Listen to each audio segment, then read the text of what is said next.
কেমন হবে? আল্লাহ তাআলা এই বিষয়টি সামান্য তুলে ধরেছেন। আল্লাহ পাক রব্বুল আলামিন বলেন, ইয়া আইয়ুহান নাসুত্তাকু রাব্বাকুম,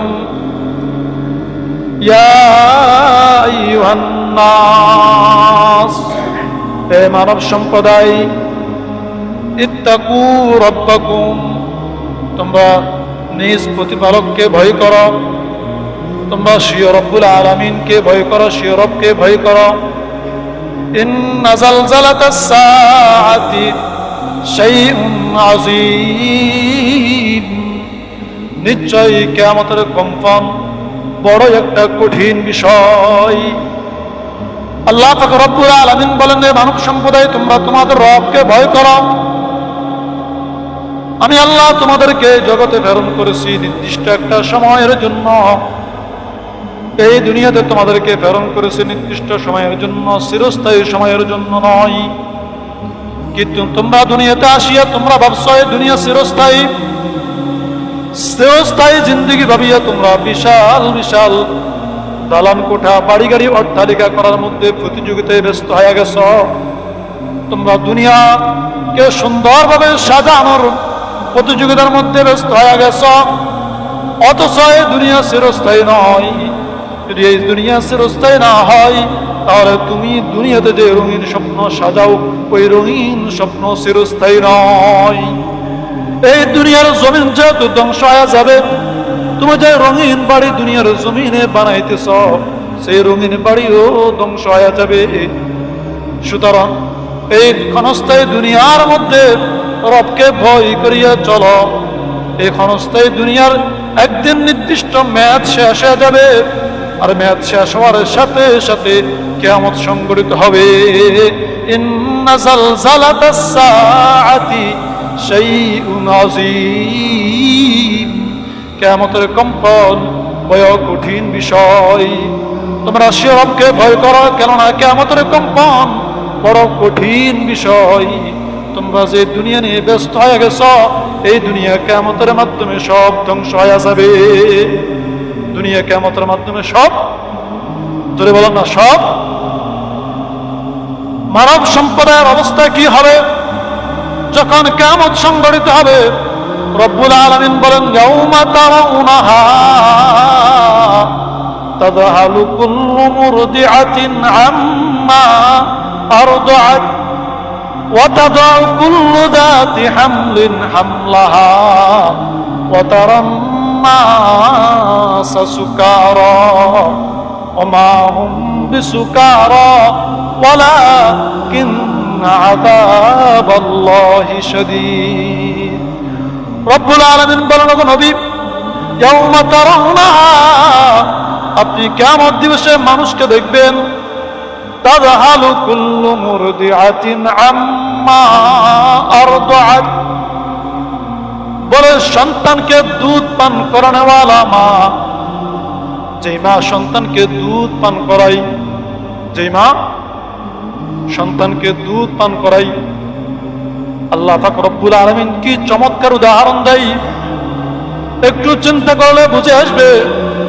একটা মাতা পিতার নিকটে, একজন মাতা পিতার নিকটে দুনিয়ার সমস্ত সম্পদের চাইতে সবচাইতে দামি সম্পদ নিজের সন্তান। ঠিক আছে, নিজের বলেন না, মাথা ডুলে হইতো না, মুখে কথা বলতে হবে। একজন মাতা পিতার নিকটে দুনিয়ার সমস্ত সম্পদের চেয়ে সবচাইতে দামি সম্পদ নিজের সন্তান। যদি কোনো আব্বা আম্মাকে বলা হয়, তোমার একটা সন্তান আমাকে দিবে, আমি তাকে কোরবান করে দিব, বিনিময়ে তোমার এক হাতে চাঁদ আর এক হাতে সূর্য দিব, কোনো আব্বা আম্মা কোনো দিন রাজি হবে না। রাজি হবে নি? জোরে বলেন না, রাজি হবে নি? মাতা পিতার নিকটে সবচাইতে দামি সম্পদ নিজের সন্তান। প্রথম সন্তান একটু বড়, দ্বিতীয় সন্তান আর একটু ছোট। কয়েকটা সন্তানের মধ্যে একটা সন্তান আছে কোলে মা দুধ পান করাই, কয়েকটা সন্তানের মধ্যে একটা সন্তান আছে মায়ের কোলে মা দুধ পান করাই। আচ্ছা বলেন তো, এই কয়েকটা সন্তানের মধ্যে সন্তান কিছু আছে বড়, কিছু হাঁটে, কিছু হারকা, আবার কিছু আছে মায়ের কোলে। এই সবগুলা সন্তানের মধ্যে সবচাইতে মা কেয়ারফুল বেশি কোন সন্তানের প্রতি? ধরে বলেন না, মা সবচেয়ে বেশি কার প্রতি কেয়ারফুল? যে সন্তানকে দুধ পান করায়, কারণ বড় তো একটু বড় হয়েছে, তার চলা বলার একটু হুঁশ আছে, নিজেকে কিছু সেভ করতে পারে। মেজ সন্তান যেটা আছে সেটাও তুলনামূলক নিজেকে নিজে একটু কেয়ারফুল করতে পারে, নিজের সেভ নিজে করতে পারে। কিন্তু দুধের সন্তান যেটা আছে এটা সম্পূর্ণ অনিরাপদ। এই দুধের বাচ্চাটা 1 সেকেন্ডের জন্য নিজেকে নিজে সেভ করতে পারে না, বরং মায়ের দৃষ্টির আড়াল হইলে যে কোনো মুহূর্তে এই দুধের সন্তানের উপরে বিপদ আসতে পারে। এই জন্য মা দুধের সন্তানকে রাখিয়া একা একা কোথাও স্থির থাকতে পারে না, সদা সর্বদা মায়ের দিলটা ওই দুধের সন্তানের প্রতি টান। রব্বুল আলামিন বলেন, যেই মার কাছে পৃথিবীর সমস্ত সম্পদের চেয়ে দামি সম্পদ সন্তান, আবার সন্তানের মধ্য থেকে সবচেয়ে দামি সন্তান হলো কোলের সন্তানটা, দুধের সন্তানটা। বলে কিয়ামতের দিন এমন এক ভয়াবহ অবস্থা তৈরি হবে, কিয়ামতের দিন এমন এক ভয়াবহ অবস্থা তৈরি হবে, মা ওই বড় সন্তানকে কেয়ারফুল করা তো দূরের কথা, মেজ সন্তানকে কেয়ারফুল করা তো দূরের কথা, মায়ের কোলে সবচেয়ে বেশি মহব্বতের যে দুধের সন্তান আছে ওই দুধের সন্তানকে পর্যন্ত কিয়ামত দিবসে নিক্ষেপ করে ফেলাই দিবে। ইয়াউমা তারাউনাহা তাযহালু কুল্লু মুরদিআতিন আম্মা আরদাত। ও নবী, কিয়ামতের ভয়াবহ এত কঠিন হবে, এত কঠিন হবে, দুধ পানকারিণী মা পর্যন্ত তাদের দুই সন্তানকে নিক্ষেপ করে ফেলাই দিবে। দুধ পান করানি মা তার সন্তানকেও মালামারি ফেলাই দিবে, খবর রাখবে না। রব্বুল আলামিন বলেন, ওয়াতাদউ কুল্লু যাতি হামলিন হামলাহা, ওয়াতাদউ কুল্লু যাতি হামলিন হামলাহা। ওই যে মা সন্তান ধারণ করেছে, গর্ভে সন্তান ধারণ করেছে, সন্তান ভূমিষ্ঠ করার নির্দিষ্ট একটা সময় থাকে। বর্তমান যুগে ডাক্তারের ডেট দেয় যে 9 মাস 10 দিনের মাথায় সন্তান জন্ম লাভ করবে, 9 মাস 20 দিনের মাথায় সন্তান জন্ম লাভ করবে। অর্থাৎ সন্তানকে প্রসব করার, সন্তানকে ভূমিষ্ঠ করার নির্দিষ্ট একটা সময় থাকে। রব্বুল আলামিন বলেন, ওয়াতাদউ কুল্লু যাতি হামলিন হামলাহা। কিয়ামতের কম্পন এত ভয়ঙ্কর হবে, এত ভয়ঙ্কর হবে, গর্ভধারিণী মা গর্ভের সময়, গর্ভপাত হওয়ার সময়ের পূর্বে, সন্তান প্রসবের সময়ের পূর্বেই কিয়ামতের ভয়াবহ দেখিয়া সন্তান প্রসব করে দিবে। কিয়ামতের ভয়াবহ অবস্থা দেখিয়া সন্তান প্রসবের সময়ের পূর্বেই মা ভয়ে সন্তান প্রসব করে দিবে। ওয়াতাদউ কুল্লু যাতি হামলিন হামলাহা। এখনো সন্তান প্রসবের সময় হয় নাই, যখন আসমান জমিন কম্পন শুরু হবে, মা ভয়ে কাঁপতে কাঁপতে তার গর্ভের সন্তান প্রসব করে দিবে। ওয়াতারান নাসা সুকারা, ওয়াতারান নাসা সুকারা। ওই যে দুনিয়ার যে মানুষগুলো নিজের আত্মসম্মান বোধ নিয়ে চলতো, নিজের আত্মসম্মান নিয়ে অহংকার করত, গর্ব করত, কিয়ামত দিবসে এই মানুষগুলো দেখবেন আপনি পাগলের মতো দৌড়াদৌড়ি করতেছে। ওয়াতারান নাসা সুকারা। নেশাগ্রস্ত মানুষ যেমন টালমাল করে, নেশাগ্রস্ত মানুষ যেমন চলাফেরার মধ্যে এলোমেলো হয়ে যায়, নিজের চলাফেরাও ঠিক মতো করতে পারে না, নিজের দেহ নিজের কন্ট্রোলে থাকে না। যা আত্মসম্মান নিয়ে চলতো দুনিয়াতে, ইজ্জত ও সম্মানের সহিত চলতো, কিয়ামত দিবসে এই মানুষগুলো নেশাগ্রস্ত মানুষের মতো চলাফেরা করবে। ওমা হুম বিসুকারা। ওগো নবী, এই মানুষগুলো কিন্তু আসলে নেশা করে নাই, এই মানুষগুলো কিন্তু আসলে গাঁজা খায় নাই, মদ খায় নাই, মানুষগুলো আসলে নেশা করে নাই। আমি আরো বহু আগে আমার ওস্তাদের সাথে একদিন মাহফিলে গেছিলাম, রামগঞ্জ একটা প্রোগ্রামে গেছিলাম। তো রামগঞ্জ থেকে দাগনভূঞা ফেরার সময় এক লোক দেখলাম চৌরাস্তা, বেগমগঞ্জ চৌরাস্তা। কোথায়? বেগমগঞ্জ। এখানে একটা ট্রাফিকের খাম্বা আছে না? জোরে বলেন না, ট্রাফিকের খাম্বা আছে না? আছে।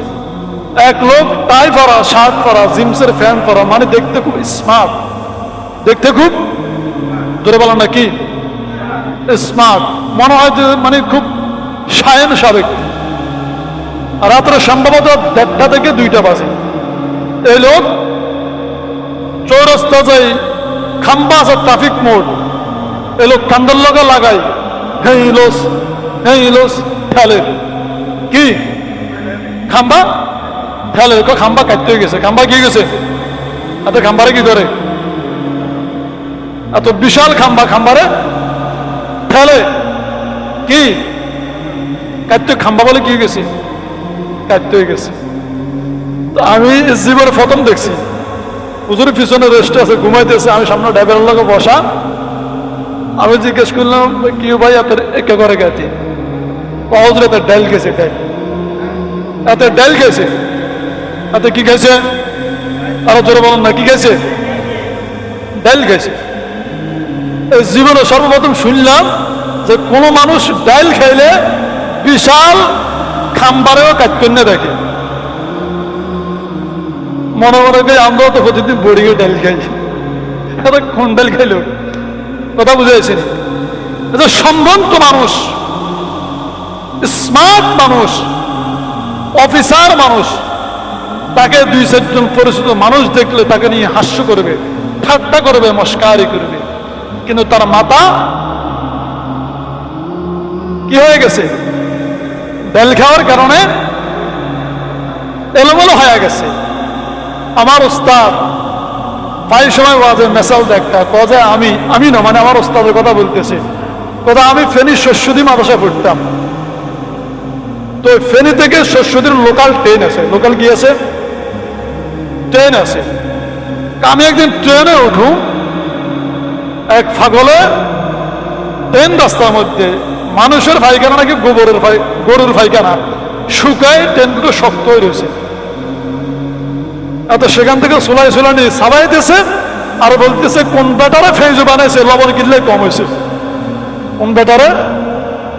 কোন বেটা ফেজু বানাইছে, লবণ কিনলে কম হয়েছে। এরকম করে কেন? ডাল খাইছে। ডাল খাওয়ার কারণে তার মাথা তার নিয়ন্ত্রণে নাই, তার দেহ তার কন্ট্রোলে নাই। সমাজের যারা সম্ভ্রান্ত মানুষ আছে, সমাজের যারা ইজ্জতওয়ালা মানুষ আছে, এরা চিন্তা করে বড় বড় এমপি মন্ত্রীরাও খাওয়ার সময় দরজা বন্ধ করে 2-4 জন বডিগার্ড লই খা, যাতে করে মানুষের সামনে না পড়ে। মানুষের সামনে পড়লে তার ইজ্জত নষ্ট হবে, তার ওয়াকার নষ্ট হবে, সম্মান নষ্ট হবে। নেশাগ্রস্ত অবস্থায় আমাকে কেউ দেখুক, যদি আমি নেশা করি, কিন্তু এই অবস্থায় আমাকে কেউ দেখুক, এটি আমি আমার ইজ্জতের বিপরীত মনে করতেছি। আল্লাহ পাক রব্বুল আলামিন বলেন ওয়া তারান নাসা সুকারা, ও নবী কিয়ামত দিবসে সম্মানী মানুষগুলো, দামি মানুষগুলো, যারা নিজেদের সম্মানের আত্মবোধ বজায় রেখে চলে, মানুষগুলো নেশাগ্রস্ত মানুষের মতো ছুটাছুটি করবে। ওমা হুম বিসুকারা, এই মানুষগুলো কিন্তু আসলে মদ খায় নাই, তারপর মাতাল করে। এই মানুষগুলো আসলে গাঞ্জা খায় নাই, ফেন্সিডাল খায় নাই, তারপরও মাতাল করে। ওমা হুম বিসুকারা, এরা কিন্তু নেশা করে নাই। তাহলে মাতাল কেন করে? ওয়ালাকিন আযাবাল্লাহি শাদীদ, রব্বে করিমের আযাব বড়ই কঠিন, রব্বে করিমের আযাব বড়ই কঠিন। এই আযাবের ঝড়ে মানুষগুলো বেকরার হয়ে যাবে। বলেন নাউযুবিল্লাহ। আল্লাহ পাক রব্বুল আলামিন কিয়ামত দিবসের বিভিন্ন বর্ণনা তুলে ধরতে আল্লাহ পাক রব্বুল আলামিন সূরা কারিআর মধ্যে বর্ণনা করেন, আল কারিআতু মাল কারিআ ওয়া মা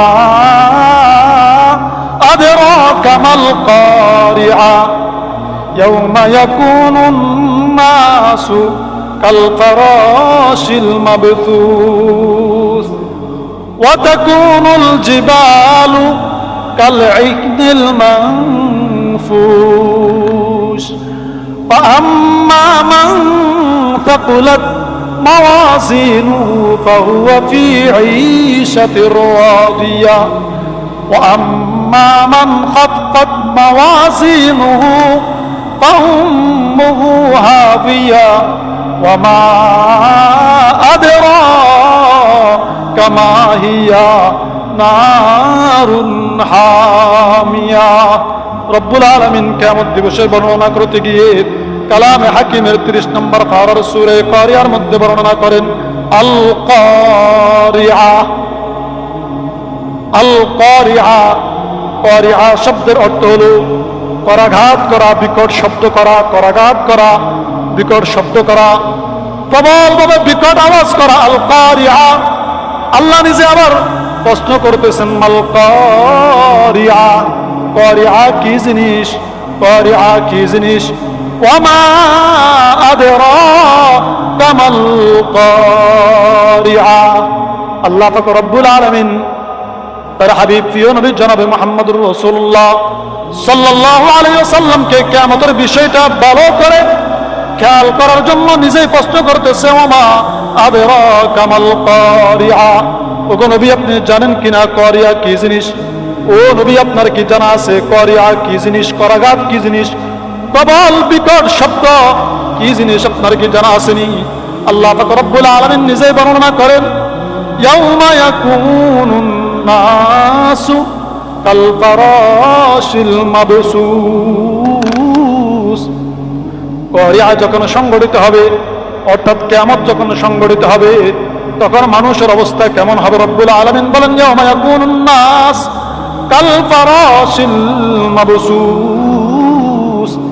বিক্ষিপ্ত খড় কুড়া যেমন হয়ে যায়, মানুষগুলো কিয়ামত দিবসে বিক্ষিপ্ত খড় কুড়ার মতো হয়ে যাবে। মানুষগুলো কিয়ামত দিবসে বিক্ষিপ্ত, ধরে বলেন না, খড় কুড়ার মতো হয়ে যাবে। মুফাসসিরগণ এভাবে লিখতেছে, মনে করেন গরু আছে না, গরু, ধরে বলেন না, গরু, গরুর ছাইয়ের মধ্যে মালিকে খল্লি ভুসি মিশ্রণ করি গরুকে সাজাই গোসাই ঘাস দেয়, কি দেয়? খ্যার দেয়, খ্যার, খ্যার দেয়। গরু যখন খ্যার খাইতেছে, আধা ঘন্টা পরে মালিক যা দেখতেছে চারির খ্যারগুলো মোটামুটি খাওয়া হয়েছে, তবে চারির চতুর্পাশে বিক্ষিপ্ত আকারে ওই সারের মধ্যে দেওয়া কিছু ঘাস ছিটে গেছে রয়েছে। এরকম হয়নি? হ্যাঁ, মালিকে দিচ্ছে কত সুন্দর করে সাজাই গোছাই, কিন্তু কিছুক্ষণ পরে যায় দেখতে সবগুলো কি হয়ে রয়েছে, এলোমেলো হয়ে ছিটে বেছে রয়েছে। আমরা পৃথিবীতে বিভিন্ন সময় দেখি ভয়ঙ্কর ভূমিকম্প হয়। কি হয়? জোরে বলেন না, কি হয়? ভূমিকম্প হয়। বিভিন্ন জায়গা থেকে নিউজ আসে যে মাত্র 5 সেকেন্ডের ভূমিকম্প, মাত্র 5 সেকেন্ডের ভূমিকম্প অমুক শহরে কয়েক হাজার মানুষের মৃত্যু হয়েছে। দেখা গেছে মানুষগুলো অফিস থেকে বের হয়েছে, দামি ব্যান্ডের গাড়ির মধ্যে বসছে, বাসায় নেওয়ার জন্য উন্নত মানের মার্কেট করেছে, উন্নত মানের মার্কেট করেছে। রাস্তায় রওনা হয়েছে, মুহূর্তের ভিতরে ভূমিকম্প শুরু হয়েছে। 10 মিনিট পরে মিডিয়া যায় দেখতেছে এই অফিসারের মানিব্যাগ এক জায়গায়, মোবাইল এক জায়গায়, তার লাশ এক জায়গায়, তার গাড়ি পড়ে আছে আরেক জায়গায়। ওই বাসার জন্য, বিবির জন্য যে উন্নত মানের বাজার করেছে সেগুলো পড়ে আছে আরেক জায়গায়। রব্বুল আলামিন সেটাই বলতেছে ইয়াউমা ইয়াকুনুন নাসু কাল ফারাশিল মাবসুস। কিয়ামত দিবসে মানুষগুলো বিক্ষিপ্ত খড় কুড়ার মতো পড়ে থাকবে। মানুষগুলো বিক্ষিপ্ত খড় কুড়ার মতো পড়ে থাকবে। ওয়াতাকুনুল জিবালু কালইহনিল মানফুশ। রব্বুল আলামিন বলেন মানুষ তো ক্ষুদ্র জিনিস। এক একটা মানুষ প্রত্যেকে নিজের হাতের 3.5 হাত, কয় হাত? আমি আপনি প্রত্যেকে নিজের হাতের 3.5 হাত। আর যদি ট্যাপ দিয়ে মাপা হয়, ফুট দিয়ে মাপা হয়, কেউ 5 ফিট হবে, কেউ 6 ফিট হবে। বলে মানুষগুলো তো সাধারণ বিষয়। ওই যে আরবের বিভিন্ন প্রান্তে বিশাল বিশাল পাহাড়গুলো দেখছেন, কি তোরে বলেন না কি পাহাড়? পাহাড় কে কে দেখছেন? পাহাড় দেখছেন না কেউ? হাত তোলেন না কে কে দেখছেন? আপনারা দেখছেন বাংলাদেশের ছোট্ট ছোট্ট পাহাড়, বাংলাদেশের যারা সৌদি গেছে, আরব কান্ট্রিতে গেছে, এক এক পাহাড় বিশাল বিশাল। হ্যাঁ, রব্বুল আলামিন বলেন এই যে 5 ফুটের মানুষ 6 ফুটের মানুষ, এটা তো সাধারণ কথা। এক একটা পাহাড় কিলোকে কিলো, মাইলকে মাইল লম্বা, সুবিশাল বিশাল লম্বা। যে পাহাড়কে রব্বুল আলামিন জমিনের জন্য ফেরাক বলা হয়েছে, বলে জমিন যখন টলমল টলমল করতো, আমি রব্বুল আলামিন এই জমিনকে স্থির করার জন্য পাহাড় নামক ফেরাক মারে দিছি, জমিনকে স্থির করার জন্য। এই পাহাড় দিয়ে আমি আল্লাহ জমিনকে স্থির রাখলাম। আল্লাহ পাক রব্বুল আলামিন বলেন ওয়াতাকুনুল জিবালু কাল ইহনিল মানফুস, এই পাহাড়গুলো ধুনিত তুলার মতো রাজা রাজা হইয়া বাতাসে উঠতে থাকবে। ধরে বলেন না সুবহানাল্লাহ। এই 5 ফিট 6 ফিটের মানুষ তো দূরের কথা, সুবিশাল বিশাল পাহাড়, এই সুবিশাল বিশাল পাহাড়। আবার বাংলাদেশের পাহাড়গুলো তো মাটির পাহাড়, আরবের পাহাড়গুলো পাথরের। কিসের? জোরে বলেন না কিসের? পাথরের। যখন কিয়ামতের ভয়ঙ্কর কম্পন শুরু হবে, এই বিশাল বিশাল পাহাড়গুলো ধুনিত তুলার মতো বাতাসে উঠতে থাকবে। ওয়াতাকুনুল জিবালু কাল ইহনিল মানফুস ফাআম্মা মান থাকুলাত মাওয়াসিনুহু ফাহুয়া ফি ঈশাতির রাদিয়াহ ওয়া আম্মা মান খাফফাত মাওয়াসিনুহু ফাউম্মুহু হাবিয়া। রব্বুল আলামিন বলেন কিয়ামত দিবসে সামরিকভাবে মানুষ 2 ভাগে ভাগ হবে। সামরিকভাবে মানুষ 2 ভাগে ভাগ হবে। কয় ভাগে? যখন নামায় আমাল ওজন করা হবে, কার নামায় আমাল ওজন করলে তার আমালের পাল্লা ভারী হবে। আবার দ্বিতীয় শ্রেণীর মানুষ হইল যারা নামায় আমাল ওজন করলে আমালের পাল্লা হালকা হবে। কয় শ্রেণীর মানুষ হবে সামরিকভাবে? 2 শ্রেণীর। বলেন কয় শ্রেণীর? সূরা ওয়াকিয়ার মধ্যে 3 শ্রেণীর মানুষের কথা হয়েছে। ওয়াসহাবুল ইয়ামিন মা আসহাবুল ইয়ামিন ওয়াসহাবুশ শিমাল মা আসহাবুশ শিমাল ওয়াস-সাবিকুন আস-সাবিকুন উলাইকাল মুকাররাবুন। সূরা ওয়াকিয়ার মধ্যে রব্বুল আলামিন 3 শ্রেণীর মানুষের বর্ণনা দেয়। আল্লাহ পাক রব্বুল আলামিন বলেন এক শ্রেণীর মানুষ থাকবে রব্বুল আলামিনের আরশে আজিমের ডান পাশে, আরেক শ্রেণীর মানুষ থাকবে রব্বুল আলামিনের আরশে আজিমের বাম পাশে। রব্বুল আলামিন বলেন আসহাবুল ইয়ামিন মা আসহাবুল ইয়ামিন, ডানপন্থী এই ডানপন্থীরা কতই না ভাগ্যবান। আসহাবুশ শিমাল মা আসহাবুশ শিমাল, বামপন্থী তারা আরশে আজিমের বাম পাশে থাকবে, তারা কতই না হতভাগা। ওয়াস-সাবিকুন আস-সাবিকুন, আরেক পাড়ি দেখবে যারা আরশে আজিমের সরাসরি সামনে থাকবে।